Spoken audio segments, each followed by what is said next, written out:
WBSSC SLSTর সম্বন্ধে আমরা শুনতে পাচ্ছি যে ইন্টারভিউ শুরু হবে নভেম্বরের ফার্স্ট উইক থেকেই। তো এইটা যদি হয় তাহলে তো খুবই ভালো কথা, কিন্তু এখনও অনেকটাই পথ, কারণ এখনও ফাইনাল অ্যান্সার কি আসেনি, রেজাল্ট আউট হয়নি, কল লেটার তারপরে আসবে, তো অনেকটাই লং প্রসেস। তো এই 10 দিনের মধ্যে এতটা কাজ সম্পন্ন করা এসএসসির পক্ষে অতটা সহজ ব্যাপার নয়।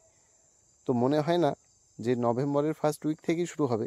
হতে পারে যে নভেম্বরের ফার্স্ট উইকে কল লেটার চলে আসলো, এটা হতে পারে, কিন্তু নভেম্বরের ফার্স্ট উইক থেকে ইন্টারভিউ হবে এটা কখনোই সম্ভব বলে আমার মনে হয় না। তো নভেম্বরের থার্ড উইক থেকে ইন্টারভিউ শুরু হয়ে যাওয়ার একটা পসিবিলিটি আছে, কারণ মুখের কথাই নয় যে বলে দিলাম আর হয়ে গেল, একটু সময় লাগবেই।